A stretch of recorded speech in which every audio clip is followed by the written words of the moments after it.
បំពាក់ថៃបង្ហាញខ្លួននៅក្នុងទេសនកិច្ចផ្លូវរដ្ឋនៅឯទីក្រុងប៉ារីសតែជួបគ្នាទេបារាំងនិងថៃមិនតែជួបគ្នាទេ66ឆ្នាំហើយបុត្រីរបស់ស្ដេចថៃក៏បានឆ្លៀតឱកាសមិនត្រឹមតែបុត្រីទេរួមជាមួយនឹងអគ្គមហេសីស្ដេចថៃក៏បានឆ្លៀតឱកាសបង្ហាញឈុតសម្លៀកបំពាក់របស់ថៃនៅក្នុងកម្មវិធីនោះផងដែរខ្ញុំចង់ experience ថតក្នុងវត្តម្ដងអញ្ចឹងហ៎បាទខ្ញុំនៅឯងមិនទាន់ទេណាថ្ងៃមុនទៅដល់វត្តសតមកធ្វើឯងអត់លេចមែនតាអ្នកនេះហូបបាយប្រសង់ហើយចង់ផ្លិចឡើង view ដោយសារវីដេអូចូលវត្តទេដោយសារវត្តសតស្អាតដូចវាំងអញ្ចឹងខ្ញុំច្រឡំចិត្តថាច្រឡំថាដូចវាំងអីអញ្ចឹងព្រះនាងសិរិវណ្ណរីនារីរតរាជកញ្ញាចាអ្នកខ្លះហៅព្រះនាងសិរិវណ្ណចាមាននិយាយពីប្រវត្តិឈុតថៃមាននិយាយពីឈុតដែលគាត់យកទៅបង្ហាញហើយនឹងប្រវត្តិត្រួសរបស់ព្រះនាងនៅក្នុងបណ្ដាញសង្គមនោះគឺគេនាំគ្នាឈូឆរដោយសារតែអត្តចរិតរបស់គាត់ដើរទៅឈប់ហើយឈប់ឲ្យគេថតរូប post មួយសិនដាក់ឲ្យកាមេរ៉ា post មួយសិនដល់ចឹងទៅវាคล้ายទៅជារឿងដែលគេគិតថាគាត់កំពុងច្រឡំកម្មវិធីថាវាជាទស្សនកិច្ចផ្លូវរដ្ឋវាមិនមែនជា fashion show ទេយើងខ្ញុំទាំងអស់គ្នាសូមគោរពនឹងជម្រាបសួរដល់បងប្អូនអំពូមីមីងលោកកំពុងតែម្ដាយលោកយាយលោកតាដែលកំពុងទស្សនានៅក្នុង Channel YouTube បូសុគន្ធា Channel YouTube អេងស៊ីមេងនិង Channel YouTube រឿងរ៉ាវសិល្បៈចាថ្ងៃនេះជួបគ្នាជាវីដេអូដំបូងនៅក្នុងកម្មវិធីជួបសើចដែលនាងខ្ញុំមានវេទសួរសុខទុក្ខធ្វើវីដេអូជាមួយគ្នារាប់ខែរាប់ឆ្នាំតែសួរសុខទុក្ខទេតែថ្ងៃហ្នឹងដោយសារឮថាធីតាទៅបើកលុយថ្មីសុខទុក្ខមិនហើយអូនសบายចិត្តបងតែតបើកហើយវាទៅវិញហើយពាក្យរបស់នាងខ្ញុំគឺកុងគ្រាន់តែជាកន្លែងនៅក្នុងការរត់កាត់តែប៉ុណ្ណោះចា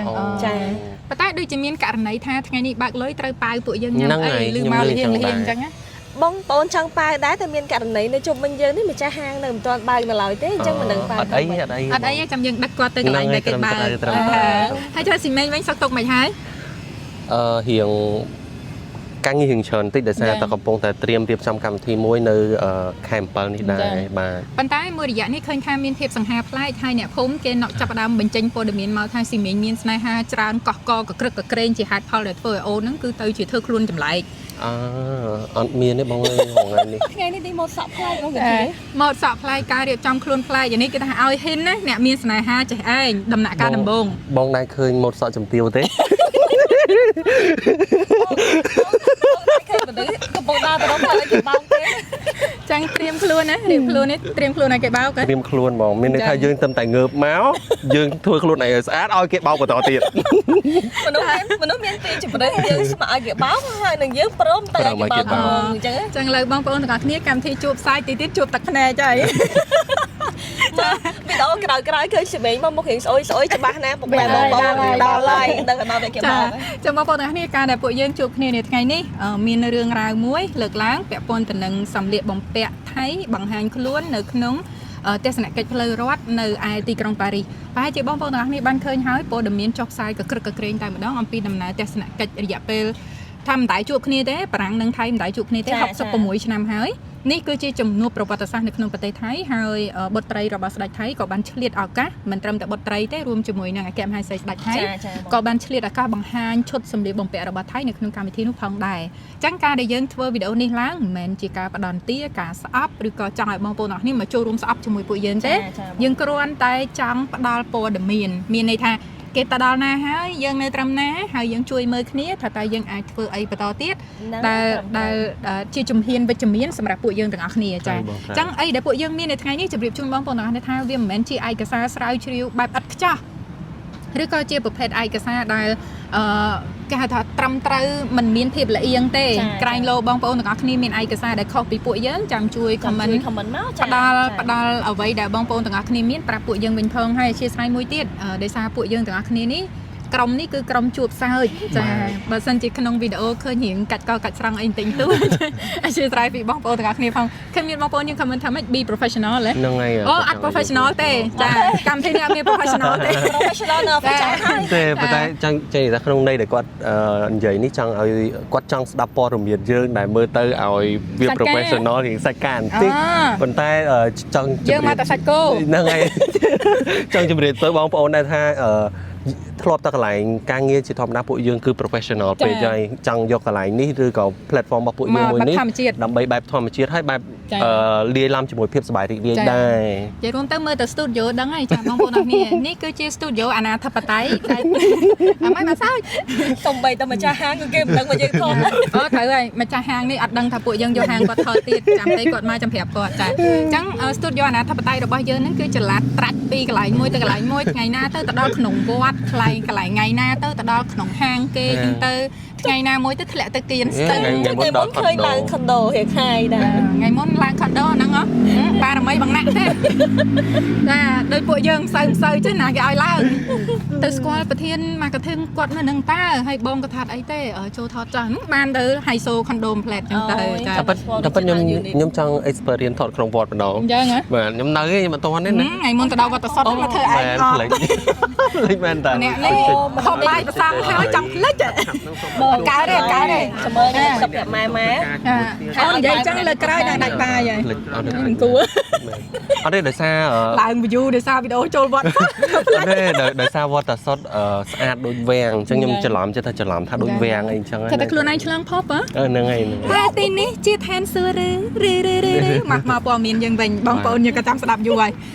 ថ្ងៃនេះយើងមកនិយាយគ្នារឿងឈុតថៃដែលបានបង្ហាញនៅក្នុងកម្មវិធីទស្សនកិច្ចជាផ្លូវរដ្ឋដែលក្រងឈុតដោយអគ្គមហេសីថៃរួមជាមួយអគ្គមហេសីប្រជាជាតិថៃរួមជាមួយនឹងបុត្រីរបស់ប្រជាជាតិថៃប៉ុន្តែថ្ងៃនេះយើងនិយាយតែម្នាក់យើងនិយាយតែមួយរឿងទេគឺព្រះនាងឈ្មោះអីចេះខ្ញុំអាសាភ្លេចឈ្មោះគាត់ណាដោយសារតែអាជីវកម្មនិយាយលេងណាក្នុងសង្គមគេហៅគាត់ពនាង outfit check ហ្នឹង outfit check ដល់ចឹងឯងនេះជាប់តែឈ្មោះហ្នឹងដល់ថ្នាក់បុនសពក៏នៅតែ outfit check វល់មកតួខ្លួនចេះតែទៅរួចចាអញ្ចឹងឥឡូវយើងមកនិយាយអំពីរឿងរ៉ាវរបស់ព្រះនាងសិរិវណ្ណរីនារីរតរាជកញ្ញាចាអ្នកខ្លះហៅព្រះនាងសិរិវណ្ណអញ្ចឹងទៅ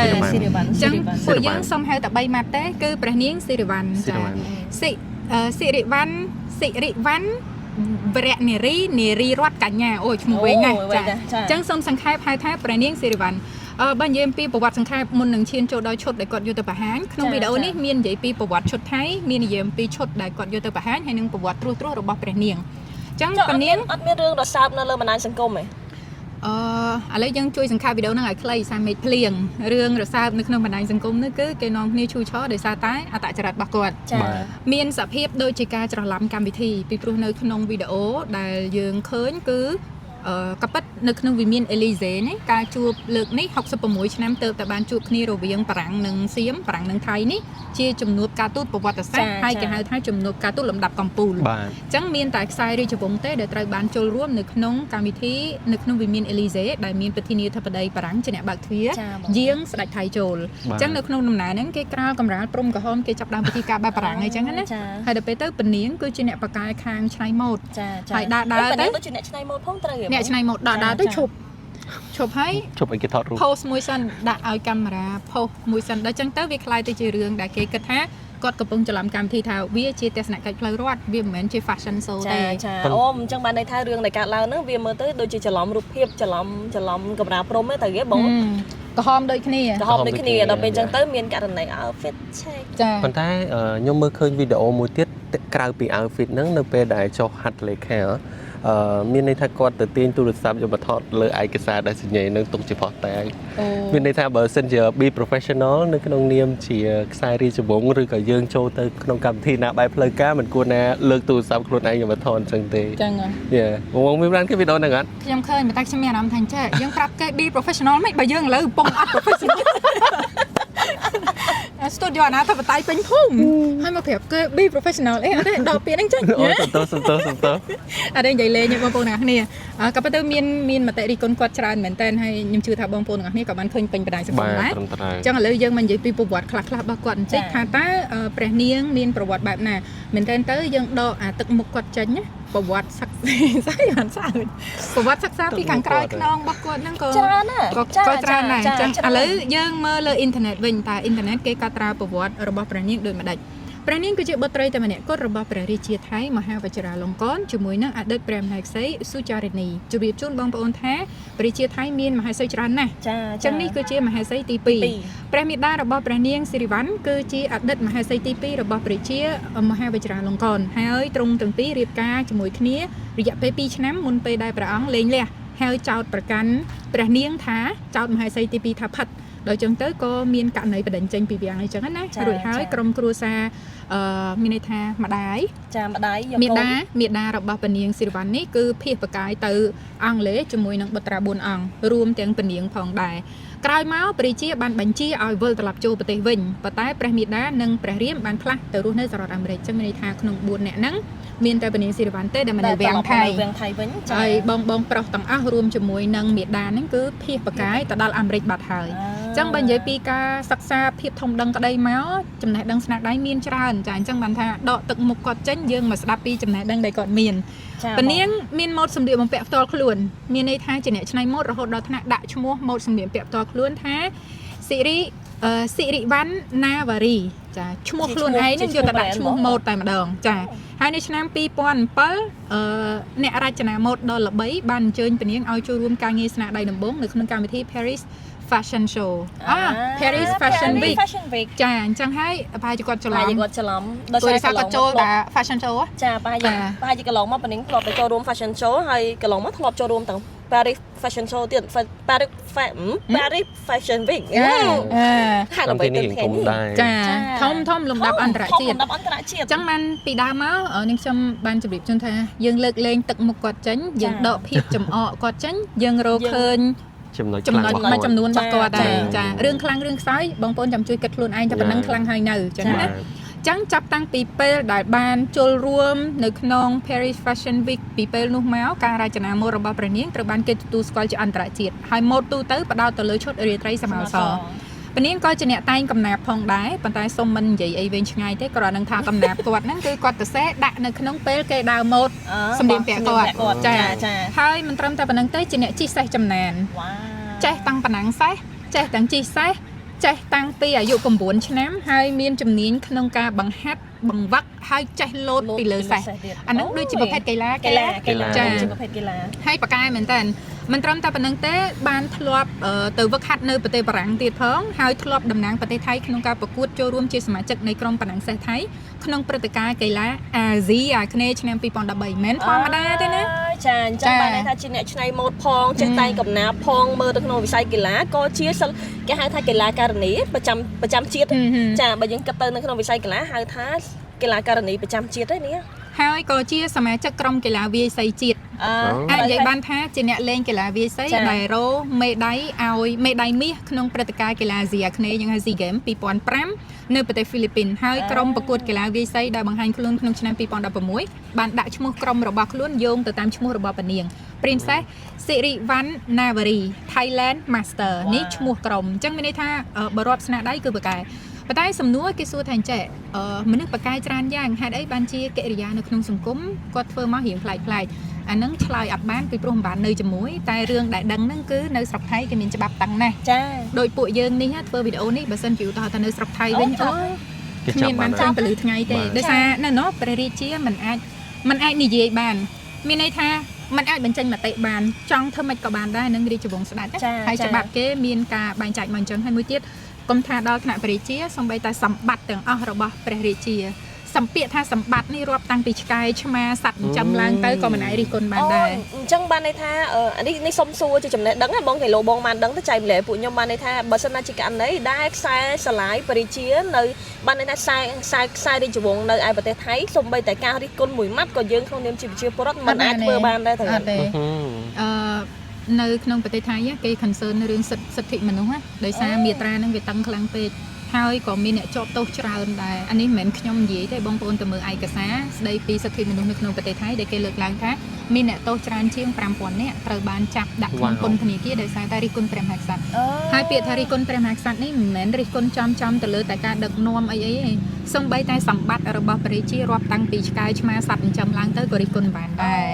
វាតាំងបែបហ្នឹងអញ្ចឹងមិនថាពួកយើងទាំងអស់គ្នាហើយមួយទៀតអានេះខ្ញុំមិនចេះទេបងប្អូនទាំងអស់គ្នាប៉ុន្តែខ្ញុំឆ្ងល់វិញបើបងប្អូនដឹងចាំជួយប្រាប់ ដោយក្នុងលក្ខខណ្ឌពួកយើងមិនមែនជាជនជាតិគេទេប៉ុន្តែយើងធ្វើវីដេអូណាមួយដែលវាជាមតិដែលជាការ review អីពីព្រះមហាក្សត្រថៃតើវាមានករណីដែលក្នុងការធ្វើដំណើរឆ្លងកាត់ហើយត្រូវជាប់ក្នុងលក្ខខណ្ឌណាមួយដែរទេធ្លាប់មានបងប្អូនយើងគាត់ថា5មែនគាត់និយាយប្រាប់គាត់ថាគុនធាយើងធ្វើវីដេអូអញ្ចឹងអត់ល្អអីអញ្ចឹងចោះមានទោសអីចេះចោះប៉ុន្តែហ្នឹងខ្ញុំអត់ចេះទេមិនដឹងថាវាមានមែនឬក៏វាអត់ទេខ្ញុំមិនដឹងដែរបានជេរសួរបងប្អូនទាំងអស់គ្នាបើមានបងប្អូនបងម៉ែដឹងសូមជួយប្រាប់បងប្អូនផងចាដូចបងប្អូនចេះក្តឹប YouTuber វិញអីគេហៅក្តឹប YouTuber អូយក្មេងដល់ណាទៀតមិនក្មេងទេឥឡូវយើងតទៀតព្រះនាងបានក្រងឈុតសម្លៀកបំពាក់ច្រើនណាស់ដែលបង្ហាញអំពីអនុស្សាវរីយ៍រវាងបារាំងសៀមកាលពីជំនាន់ដែលប្រជាថៃយាងទៅប្រទេសបារាំងកាលពី66ឆ្នាំមុននៅឆ្នាំ1960ពេលដែលយាងទៅហ្នឹងគឺព្រះបាទភូមិពលអាប់ឌុលយ៉ាដេតជាព្រះចៅរាមាទី9របស់ប្រទេសថៃដែលមានអគ្គមហេសីហែហោមដំណើរគឺព្រះនាងសិរិគិតពេលដែលយាងទៅព្រះនាងសិរិគិតក្រងឈុតអញ្ចឹងទៅចៅស្រីចាព្រះនាងសិរីវ៉ាន់នេះនៅពេលដែលទៅដល់ទីក្រុងប៉ារីសថ្មីម្ដងទៀតក្រោមទស្សនកិច្ចផ្លូវរដ្ឋក៏បានជ្រើសរើសសម្លៀកបំពាក់ដែលយាយធ្លាប់ស្លៀកចាក្រមសារថ្មីម្ដងទៀតដើម្បីរំលឹកអនុស្សាវរីយ៍និងប្រវត្តិសាស្ត្រអញ្ចឹងក្រៅពីឈុតរំលឹកអនុស្សាវរីយ៍និងប្រវត្តិសាស្ត្រហ្នឹងអីដែលខ្ញុំចាប់អារម្មណ៍ជាងគេគឺឈុតថៃព្រះរាជនិយមដែលព្រះនាងបានស្លៀកហើយទទួលការរិះគន់ពីមតិសាធារណៈខ្លួនឯងមតិសាធារណៈគេរិះគន់ថាសម្លៀកបំពាក់ព្រះរាជនិយមដែលព្រះនាងជ្រើសរើសស្លៀកពាក់ចូលទៅក្នុងវិមានអេលីសេនៅក្នុងជំនួបប្រវត្តិសាស្ត្ររវាងបារាំងសៀមនេះឈុតនឹងវាអត់ប្រណិតហ្នឹងហើយត្រូវខ្ញុំមើលឃើញគេរិះគន់ថាវាអត់ប្រណិតរឿងទី1ទី2មើលទៅមិនថ្លៃដូចថាវាអត់បង្ហាញពីភាពឆើតឆាយរបស់សូត្រថៃចាគេគិតថាសូត្រថៃវាត្រូវស្អាតជាងហ្នឹងមិនបានវាមករៀងទូកគេចង់បានអាដាក់មកភ្លឹងថ្លៃធ្នូមើលទៅបែបពនាងជាពិធីផ្លូវការផងបងដល់ពេលអញ្ចឹងទៅការដែលជ្រើសរើសសម្លៀកបំពាក់ចូលរួមវាត្រូវបានតាក់ទាញខ្សែភ្នែករបស់មហាជនអញ្ចឹងនៅពេលដែលគ្រប់គ្នាបានឃើញឈុតរបស់ពនាងសម្រាប់ការស្លៀកចូលពិធីលៀងសោភូលៀងសាយភូចាមិនថាពិធីជប់លៀងចានេះញ៉ាំនេះខ្ញុំអធិស្ឋានមិនសូវជាអ្នកចេះពាក្យអីគេដូចជាសពអីប្រហែលទេប៉ុន្តែចេះតែព្យាយាមទៅអញ្ចឹងបានន័យថាគាត់ក្រងឈុតនេះចូលក្នុងពិធីជប់លៀងវាคล้ายទៅជារឿងមួយផ្សេងទៀតដែលអ្នកប្រើប្រាស់បណ្ដាញសង្គមនាំគ្នាមានមតិផ្សេងថាវាអត់ប្រណិតចាហើយអ្នកនៅស្រុកថៃហ្នឹងគេលើកឡើងថាអញ្ចឹងឈុតថៃវាត្រូវថ្លៃធ្នូជាងហ្នឹងវាត្រូវស្អាតជាងហ្នឹងវាត្រូវប្រណិតជាងហ្នឹងអានេះស្រុកគេគិតអញ្ចឹងហើយដល់ពេលគេឃើញឈុតពនាងនេះគេថាវាអត់សមទេវាត្រូវអាលយជាងហ្នឹងមិនសមចឹងឥឡូវយើងមកស្គាល់ខ្លះអំពីឈុតថៃអធិស្ឋានបងប្អូនទាំងអស់គ្នាដោយសារខ្ញុំមិនមែនអ្នកជំនាញខាងប្រវត្តិសាស្ត្រនិងវប្បធម៌ក្រែងលោឯកសារដែលយើងលើកជូនមកមានខ្វះចន្លោះឬក៏មានភាពលំអៀងសូមឲ្យបងប្អូនទាំងអស់គ្នាជួយបំពេញបន្ថែមមុនទសវត្សរ៍ឆ្នាំ1960ប្រទេសថៃមិនទាន់មានសម្លៀកបំពាក់ប្រពៃណីផ្លូវការនៅឡើយទេចានេះប្រវត្តិសាស្ត្របងប្អូនទាំងអស់គ្នាមុនឆ្នាំ1960អញ្ចឹងមានន័យថាឈុតថៃបរិនិយមនេះទៅកើតឥឡូវនេះទេអាយុមិនទាន់បាន70ឆ្នាំស្រួលបួលទេមុនទសវត្សរ៍ឆ្នាំ1970ប្រទេសថៃមិនទាន់មានសម្លៀកបំពាក់ចាមុនទសវត្សរ៍ឆ្នាំ1960ប្រទេសថៃមិនទាន់មានសម្លៀកបំពាក់ប្រពៃណីផ្លូវការសម្រាប់ស្ត្រីដែលត្រូវបានទទួលស្គាល់ជាលក្ខណៈថ្នាក់ជាតិទូទាំងប្រទេសឬសម្រាប់ប្រើប្រាស់ក្នុងកម្មវិធីការទូតលំដាប់អន្តរជាតិនោះទេស្ត្រីថៃភាគច្រើនស្លៀកពាក់តាមទម្លាប់ឬស្លៀកពាក់តាមតំបន់ដោយប្រើសំពត់ចងក្បិននិងជ្រើសរើសអាវទៅតាមសម័យកាលប៉ុន្តែនៅឆ្នាំ1960របត់ដ៏សំខាន់មួយបានលេចឡើងនៅក្នុងវប្បធម៌ថៃនៅពេលដែលព្រះនាងសិរិគិតចា Mother Queen Mother ដែលទើបតែ say goodbye ថ្មីត្រូវអមដំណើរព្រះបាទភូមិពលអាប់ឌុលយ៉ាដេតជាស្ដេចទី9របស់ប្រទេសថៃចារាមាទី9របស់ប្រទេសថៃទៅបំពេញទស្សនកិច្ចផ្លូវរដ្ឋនៅបណ្ដាប្រទេសលោកខាងលិចនៅអឺរ៉ុបនៅអាមេរិកនៅបារាំងអីជាដើមចាហេតុនេះហើយក្នុងឱកាសនោះព្រះនាងក៏បានគិតថាភាសាស្ដេចគេហៅព្រះរាជតម្រេះចាព្រះនាងមានព្រះរាជតម្រេះថាប្រទេសថៃចាំបាច់ត្រូវតែមានសម្លៀកបំពាក់តំណាងជាតិមួយដែលមើលទៅថ្លៃថ្នូរហើយសមរម្យសម្រាប់ព្រះរាជពិធីការទូតដូចនេះហើយគេចង់បង្ហាញអត្តសញ្ញាណនិងសិល្បៈនៃការត្បាញសូត្ររបស់ថៃផងហើយដើម្បីឲ្យមានភាពងាយស្រួលក្នុងការស្លៀកពាក់និងស្របតាមសកលនិយមអញ្ចឹងមិនមែនមានន័យថាតែបុរាណទេគេចង់បានឲ្យមើលទៅសកលនិយមអញ្ចឹងទៅគេក៏ចាប់ផ្ដើមបើកការស្រាវជ្រាវនិងច្នៃម៉ូដដើមចមនេះគឺព្រះនាងបានចាត់តាំងក្រុមប្រវត្តិសាស្ត្របូកជាមួយអ្នកជំនាញខាងវប្បធម៌ហើយអញ្ជើញអ្នកច្នៃម៉ូដមកពីបារាំង3ក្រុមរួមបញ្ចូលគ្នាដើម្បីរៀបចំសិក្សាស្រាវជ្រាវរួមគ្នាអញ្ចឹងក្រុមការងារគេបានសិក្សាទៅលើស្ទីលសម្លៀកបំពាក់របស់ប្រជាពលរដ្ឋថៃនៅក្នុងរាជវាំងពីបុរាណតាមសម័យកាលផ្សេងៗដូចជាសុខោទ័យអយុធ្យារតនកោសិន មានបងប្អូនថ្ងៃមុនខមមិនថាសុខោតីជាទឹកដីដែលខ្មែរបានបង្កើតច្រឡំធំកន្លែងនេះអត់ត្រូវទេណាសុខោតីគឺពួកក្បាត់បះបោជាចៅមិនមែនញាតទេខ្មែរមិនបានបង្កើតសុខោតីទេបើយើងនិយាយថាទឹកដីសុខោតីអតីតជាទឹកដីខ្មែរអានឹងត្រូវតែបើសិនជានិយាយថាខ្មែរយើងបង្កើតរដ្ឋសុខោតីអត់ទេសុខោតីវាងើបបះបោខ្លួនវាទេអញ្ចឹងសម័យរាជវាំងសុខោតីអយុធ្យារតនកោសិនអីនេះគឺគេមានឯកសារកត់ត្រាខាងក្រមថៃហ្នឹងក៏គេបានស្រាវជ្រាវហើយច្នៃមកគេបន្សាំវាឲ្យមានលក្ខណៈស្តង់ដារដោយប្រើប្រាស់សូត្រថៃប៉ុណ្ណិតរួមជាមួយនឹងបច្ចេកទេសពីបរទេសពីព្រោះគេជួលអ្នកច្នៃម៉ូដពីបារាំងមកអញ្ចឹងក៏គេធ្វើការរួមគ្នាទៅជាលទ្ធផលឈុតសម្លៀកបំពាក់ស្ត្រីចំនួន8ម៉ូដត្រូវបានបង្កើតឡើងហើយទទួលបានការសប្បុរេហារតីដែលត្រូវបានហៅជាផ្លូវការថាឈុតថៃបរិនិយមចាបរិនិយមមានន័យថាពេញបេះដូងឈុតថៃដែលស្ដាច់ស្រឡាញ់នេះភាសារាបើឲ្យងាយអញ្ចឹងមានន័យថាឈុតថៃដែលជាទីគាប់ចិត្តជាទីគាប់បរិហារតីឬគំរូដែលត្រូវបានកំណត់ដោយព្រះរាជវាំងសម្រាប់ការស្លៀកនៅក្នុងសង្គមថៃចាអញ្ចឹងតាំងពីឆ្នាំ1960នឹងមក1960អធិពលនិងតម្លៃវប្បធម៌មកដល់នាពេលបច្ចុប្បន្ននេះវារីកសាយភាយបន្ទាប់ពីពនាងសិរិកិតបានក្រងឈុតទាំងនេះក្នុងអំឡុងពេលយាងទៅបរទេសពនាងទទួលបានការកោតសរសើរពីប្រព័ន្ធផ្សព្វផ្សាយអន្តរជាតិចំពោះភាពឆាតឆាយនិងភាពថ្លៃថ្នូរចាប់តាំងពីពេលនោះមកឈុតថៃបរិនិយមបានក្លាយទៅជាបេតិកភណ្ឌវប្បធម៌របស់ថៃគេមានធ្វើសារមន្ទីរទុកទេណាឈុត8ម៉ូដហ្នឹងណាហើយមកទល់បច្ចុប្បន្នស្ត្រីថៃគេជ្រើសរើសសម្លៀកបំពាក់ទាំងនោះដើម្បីប្រើប្រាស់ទាំងពិធីផ្លូវការសំខាន់ពិធីមង្គលការនិងបុណ្យប្រពៃណីជាតិជាពិសេសគឺគេយកឈុតទាំងនោះទៅដើរម៉ូដលើឆាកអន្តរជាតិនិងការប្រកួតបវរកញ្ញាចានេះដើមហេតុវាអញ្ចឹងអញ្ចឹងមានន័យថាឈុតដីឆ្នៃឆ្នាំ1960គេយកអាហ្នឹងយកមកឡូឡាមួយយើងនេះតែមិនគេកើតអត់ប្រហែល70ឆ្នាំផងហ្នឹងរបៀបអញ្ចឹងចាយើងតាំងពីណាពីណីមកហើយយើងតាំងពីគាត់មិនទាន់កើតរត់គាត់មិនទាន់មានយើងមានឈុតតែហ្នឹងចាពេលដូនតាខ្មែរមានប្រពៃណីមានវប្បធម៌ថៃគ្រាន់តែជាជាតិសាសន៍ដែលមិនទាន់មានរដ្ឋឯករាជ្យតែប៉ុណ្ណោះអញ្ចឹងឥឡូវយើងមកនិយាយអំពីឈុតដែលពនាងស្លៀកហើយគេរិះគន់ច្រើនឈុតហ្នឹងមានឈ្មោះថាឈុតថៃឌូស៊ីតត្រូវអត់ចាគឺឈុតថៃឌូស៊ីតបងជាឈុតមួយនៅក្នុងចំណោមឈុតទាំង8នៃឈុតបរិនិយមជាឈុតចុងក្រោយក្នុងឈុតទាំងអស់មាន8ឈុតថៃឌូស៊ីតនេះជាឈុតចុងក្រោយឈុតថៃឌូស៊ីតហ្នឹងសំណុកចំណាំទេតាមការកំណត់ចំណាំរបស់គេប៉ុន្តែខ្ញុំបញ្ជាក់ម្ដងទៀតណាខ្ញុំមិនមែនអ្នកវប្បធម៌ថៃទេប៉ុន្តែពួកថៃគេចំណាំថាអាវាលកវាលក្លៀកហ្នឹងណាអាហ្នឹងឈុតថៃឌូស៊ីតដែរចាវាលកវាលក្លៀកហ្នឹងច្រើនគេពាក់ចូលពិធីជប់លៀងចាជារាត្រីសមោលសបើកករៀងមូលទូលាយគ្មានដៃទេចាមានន័យថាវាលដៃប្រើគេហៅគ្មានដៃបងចាតែវាលដៃអត់ដៃហ៎មិនត្រូវបងអូនឃើញអាមួយខ្សែនោះគេហៅវាលដៃអាហ្នឹងអាវាលដៃអ្នកខ្លះហៅអាវាលក្លៀកចាវាលអីក៏បានដែរបងប្អូនអ្នកគ្នាកុំឲ្យវាលធំសង្ហាយបែកគុំទៅពីបងទាអមអត់ professional ទៀតអត់ទេបងទាអូនកាច់កោទៀតហ៎ឲ្យ try មិនបែអម try អត់សើចសើចទៅឃើញបងប្អូនអ្នកគ្នាក៏ប្រាប់គាត់ថាកុំឲ្យសើចសម្ពាធបាត់នេះខ្ញុំថាធ្វើវីដេអូកុំឲ្យមានសម្ពាធឃើញទេខំដាក់ studio ចល័តសើចវិញសើចវិញចូលលេងបានចូលដាក់ studio ចល័តអាណាធិបតេយ្យពីដើមឈើពួយទៅដើមឈើមួយរហូតមកដល់ឥឡូវបងលើក្រោយយើងជីកសេះទៅម្ដងមកផ្សេង3ហ្មងខ្ញុំថតសេះហ្នឹងដាក់វីដេអូឲ្យថតដាក់វីដេអូសតសេះតែយើងអង្គុយលើសេះហ្នឹងថតវីដេអូមកវិញឈុតថៃឌូស៊ីតនេះគេរាប់ថាជាឈុតរាត្រីសមោលសបើកករៀងមូលទូលាយគ្មានដៃប្រើក្រណាត់ប៉ាក់គ្រឿងអលង្ការប្លែកភ្នែកបែបកូនកាត់រវាងថៃនិងលោកខាងលិចចាអញ្ចឹងបានយើងមើលទៅវាមិនមែនលក្ខណៈបុរាណចំទេអញ្ចឹងនេះគឺជាការសង្ខេបឈុតរបស់ប្រទេសថៃហើយសួរថាចុះមិនបានមិនប្រាប់7ម៉ូដទៀតចាមិនច្បាស់ទេបងប្អូនអរគ្នាអ្នកណាដឹង7ម៉ូដទៀតចាំជួយប្រាប់ផងអញ្ចឹងឥឡូវយើងត្រឡប់មកនិយាយរឿងយើងវិញ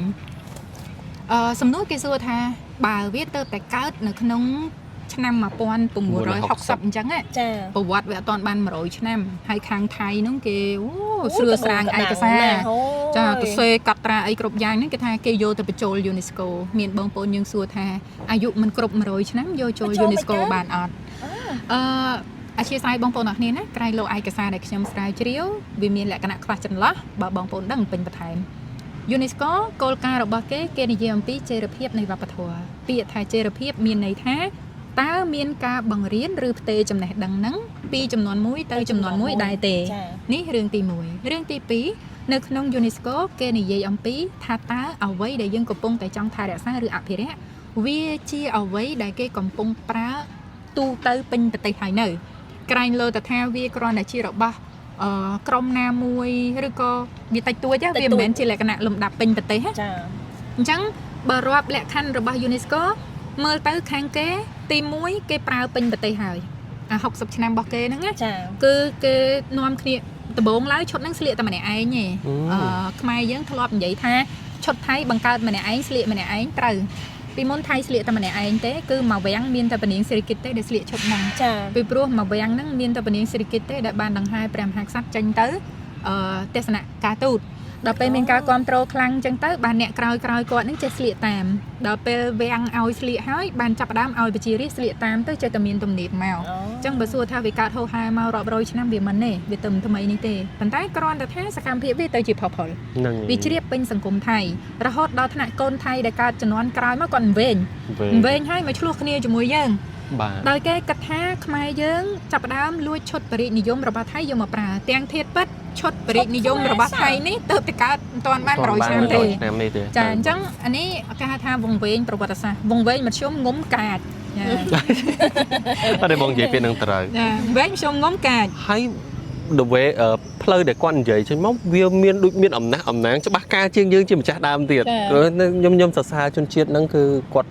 អត់ច្បាស់តែខ្លាំងធ្វើដូចច្បាស់យ៉ាងត្រូវបងចាអញ្ចឹងមិនថាមិនប្រមាណទេប៉ុន្តែការឆៃជឿជាក់ដោយពនាងគាត់ដែរចាអញ្ចឹងយើងទៅមុខទៀតវែងឆ្ងាយទៀតយើងឌីលគេទៅឡើយចឹងបានហើយអញ្ចឹងមកបងប្អូនទាំងអស់គ្នានេះគឺជារឿងរ៉ាវសង្ខេបខ្លីៗដែលយើងលើកឡើងពីឈុតថៃសើចទៅខ្ញុំមុខខ្ញុំបច្ចុប្បន្ននេះនៅឲ្យតែនិយាយរឿងមុខបបពនាងវាផុសចេញមកនៅក្នុងខួរក្បាលខ្ញុំហ្មងភាពចម្លែកហ្នឹងហើយភាពចម្លែករឿងដូចប៉ុន្តែចំណេះដឹងគាត់អូខេចំណេះដឹងគាត់មើលទៅល្អរៀនចេះដឹងប៉ុន្តែមុខគាត់ហ្នឹងវាឲ្យរូបភាពមកគួរឲ្យពីចម្លែកប៉ុន្តែស្នាដៃល្អបងប្អូនអរគ្នាឥឡូវយើងគិតមើលមានលុយណាទៅជួលសារមន្ទីរទៅជួលទីតាំងនៅប៉ារីសបើកសារមន្ទីរ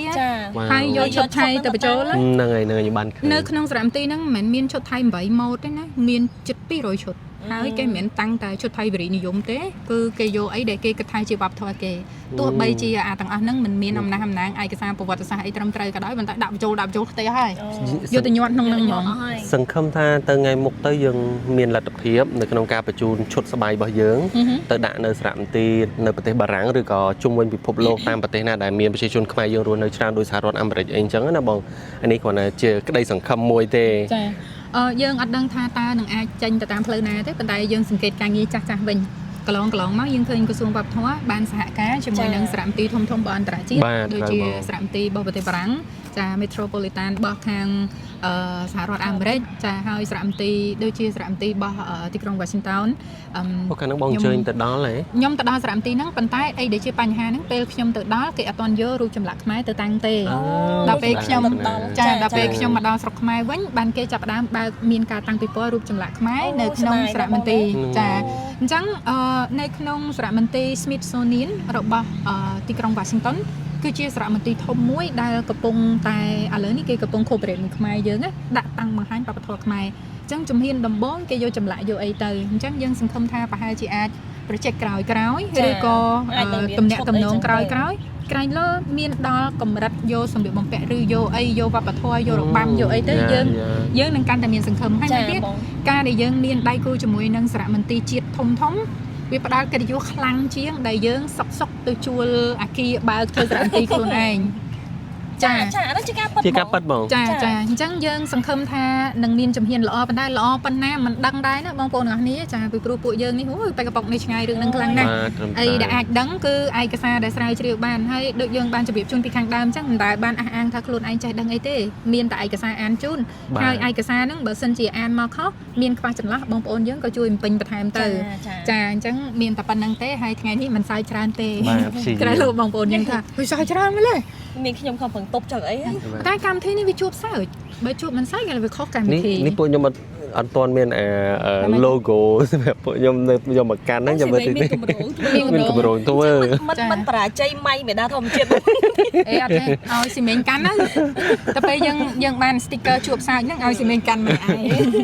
គេហៅគេប្រុស highlight ប្រុស highlight បើសម័យពីដើមគេហៅឡង់សេ អាចដែរបងអត់អីរូបភាពបែបណាក៏បងអូនព្រមទទួល ចាអញ្ចឹងក្នុងកម្មវិធីយើង